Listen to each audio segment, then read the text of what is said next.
Hey guys, I'm Kyle and this is Second Look.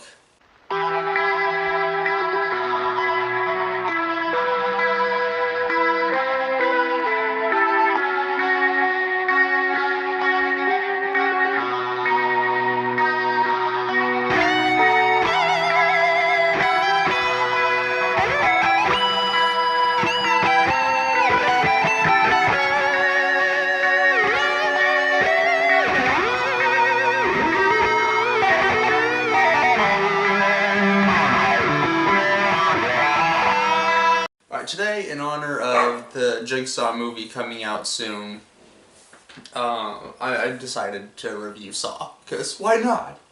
So for those of you who don't know, Saw is a movie about a creepy a-hole named Jigsaw who likes to go around murdering people. One of his main things is like, let's play a game, because who doesn't love games? Alright, so the movie starts off with this dude named Adam, who's waking up in a bathtub, just trying to figure out what's going on. He moves his foot, drain gets unplugged, something goes down the drain, but I'll get to that later. So he wakes up trying to figure out what's going on. He sees, or at least hears, because it's dark out, another guy in the room with him. And so he says, hello, help me, or not help, basically help me, yeah, because he also realizes that he's chained up. So, the other dude starts talking, and is like, hey, my name's Lawrence. You find out the other dude's a surgeon named Lawrence. Lights come on. In the middle of the room is this dead body with a tape recorder in his hand. Lawrence finds the tape in his back pocket, puts it in the recorder, decides to hit play. It basically straight up, we have your family that are gonna die unless you kill Adam within this certain time frame. As the tape's going, you can just hear silently in the background, follow your heart. So they're looking around trying to find a heart, and there's a heart etched into the toilet. You can see where this is going. Adam, who's right next to the toilet, ends up reaching his hand down into it, the brown, murky gooiness. And Lawrence is sitting there, can you feel anything? Is there anything down there? He's like, well, nothing solid. So, he then tries the top tank, which there's a black trash bag in it, full of all sorts of fun stuff. There's 2 bone saws and some other stuff that I'll get into later. So they use the bone saws. They sit there, start trying to cut the chains. Adam's bone saw ends up snapping in half because they're not meant for the chains. After Adam's saw snaps, Lawrence realizes, oh, these aren't meant for the chains. We're supposed to cut our feet off. Lawrence realized who had done this. It was a man the cops have been trying to catch for a long time, known as the Jigsaw Killer. Lawrence only knew this because he was a suspect. Some of the other victims and stuff, only one victim had apparently survived this. What she had to do, or basically, she had a contraption on her head that, within a certain time, would violently snap her head in half. If she didn't, cut open the other person and take the key out of their stomach. The other person in the room. So Lawrence and Adam are sitting there trying to figure out what's going on. I think it was Adam is freaking out trying to figure out what's going on and ends up chucking something at a mirror they have. It falls. They realize it's a 2-way mirror. So they smash the rest and find a camera behind it. Apparently Jigsaw likes to watch his victims as they die.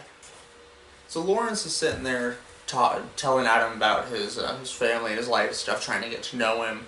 Then Lawrence says, do you want to see a picture of my wife and kid? Adam's like, sure. So he tosses Adam his wallet, and inside, Adam finds a picture of Lawrence's wife and daughter tied up with the writing on the back, X marks the spot. Sometimes you see better with your eyes shut. While all this are going on, the cops are hunting down Jigsaw, and they end up finding this hideout, which they find diagrams, charts, and replicas of the stages that Jigsaw has set up for his victims. and they eventually find this one guy tied up and strapped down to a chair with um, basically screws, I believe it was, going into his or towards his head. So they're trying to get him out. They hear someone come in, and they believe it to be the Jigsaw. So one cop's trying to get the other dude out. The other's got his gun pointed at the Jigsaw with every opportunity to kill him, but he doesn't for some reason. One cop gets stabbed. The other chases after the dude. Cop shoots down the killer. The killer drops. The dude that got stabbed actually had his throat slit, but for some reason he didn't die. He was hobbling off, trying to help chase after the killer. The killer, who was shot multiple times, eventually ended up getting up and running off. Because nobody likes to stay dead, apparently, in this movie. Like, there are so many different scenes in this where someone should have died, but they didn't. Because plot. So, one cop's chasing after the killer, ends up triggering a tripwire and gets about 4 shotguns to the face. This guy actually decided to stay dead. However, I would love to see them try to write around someone surviving 4 shotguns to the face. That would just be incredibly interesting to me. Okay, so back at the room where Lawrence and Adam are chained up, they're reading or Adam's reading the back of the photo. Says sometimes see better with the lights out with your eyes shut. And Adam comes up with the idea, hey Lawrence, turn off the lights. And Lawrence, why is it? Trust me, turn off the lights. So they do that, and the only light in the room is a little X. And they're sitting there confused, like, wait, that wasn't there before, and the lights were off before. So, they eventually just forget about it, smash a hole where the X is, and they find a little box. Inside the box was a cell phone, box of cigarettes, and a lighter.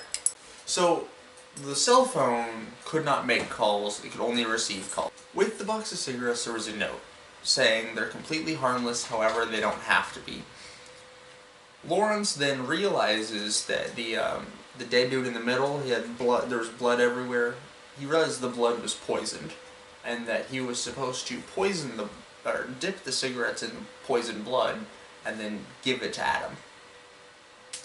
So he's sitting there thinking, you know what, Adam, fake your own death with this. But so they try that. They try to outsmart the killer, and obviously it doesn't work. He ends up electrocuting Adam through the chain and stuff, and obviously he jolts awake, and then Doc's just like, you did that intentionally, you did that on purpose. Why would someone risk their own life just to piss someone else off? I don't, great thinking, Doc. Good job. I'm so proud. Lawrence is sitting there trying to process everything what's going on when the phone rings. On the other end was his daughter. She was crying and stuff because Mummy was tied up and the killer had a gun to her head. And Jigsaw was trying to use them to trick Lawrence into shooting Adam. Because the dead body in the center of the room, it had a gun. Because the dude had shot himself, so there was a gun with the body. So the conversation goes on, and basically his wife tells him that Adam knows you. You don't know him, but Adam knows you, and he's known you for a while now. And then Lawrence is really confused. And Adam starts acting a little fishy and calm and starts accusing Lawrence of lying. Adam finally admits that he had been paid to stalk Lawrence for a long time to try to catch him cheating on his wife by some dude who went by the name of Bob.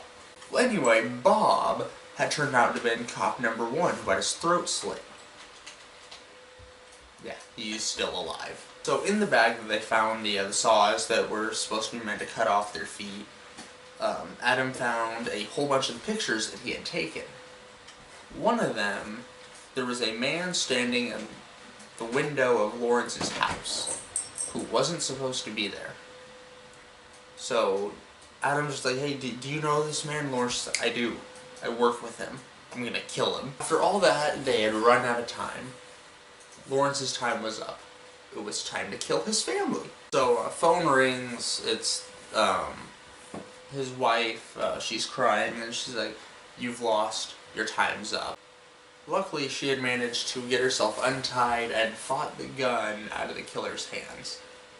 The killer, who was not Jigsaw, his name was Zep. He was the dude that Lawrence had worked with for a while. While they're struggling with the gun, a couple shots go off. Cop number one that his throat slit was across the street, and he saw and heard the gunshots and ran over to help. Well, Zep didn't like this, so he starts electrocuting Lawrence, to the point where Lawrence should have been dead, but he survived. After he survived, Lawrence went mad, and was like, "Don't touch my family," and ended up cutting his own foot off. Well, instead of going for the phone, once he cut his foot off, got himself free, he picked up the gun and shot Adam in the chest. But, as you know, the people in these movies don't like to stay dead. So, Zep comes in to check on the body, Adam's body, to make sure he was actually dead. And then Adam wakes up, I guess, or springs to life and starts bashing in Zep's head with a brick. Because you would totally have the strength to do that after being shot in the chest. The only thing this movie got medically accurate was the fact that after Lawrence cut his foot off and realized Adam's okay and Zep was on the ground supposedly dead, he said, "I need to get help because I'm going to bleed to death." The only medically accurate thing that they have is the fact that when you lose a limb or a foot or a body part, you're going to bleed to death. So Lawrence crawled off to get help. And then, so Adam's walking around, or not walking around, he's still chained up. But he's looking around trying to find a way to escape. He then finds a recorder in the dead dude in the middle of the room's pocket. He plays it, and finds out Zep was just a victim. Slaughtering Lawrence's family was his way of winning the game to survive. Because he had been poisoned, and that was supposedly, if he did that, he would get the cure. So, Zep eventually stands up, rips half of his face off, and says, "The key's in the tub," and just walks out, shuts the door. Lights go out. Movie ends. Adam sitting there screaming. Because, if you remember at the beginning of this video, I said something went down the drain. That was the key.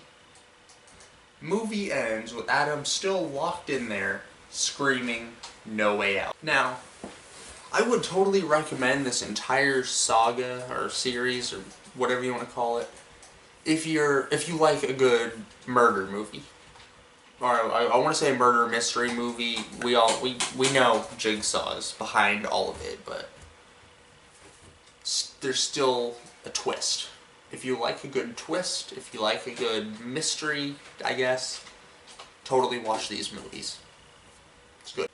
They still weren't as much as I was expecting, though. I was about over halfway through the movie, at 33 minutes left, and I'm sitting there thinking, I expected so much more from this. Because when I'm reading the description, my first thought is, this is multiple people trapped in a warehouse, and they have to kill each other, and the last one alive basically survives. Like, they have to kill each other, Jigsaw's gonna kill them, and the last one alive survives. That's not at all what happened. It did not live up to my expectation. I guess I should just go back and watch Hunger Games then, because that's basically the plot of that. It wasn't bad, but they could have done better. I'd give it a 35%. Rotten Tomatoes officially gave it 49. Guys, that's all the time I have, so remember to like, comment, subscribe, or just completely ignore what I'm saying. Also, check the description for a link to our VidMe account. We have that as a backup in case YouTube fails us. That's all the time I've got, so adios.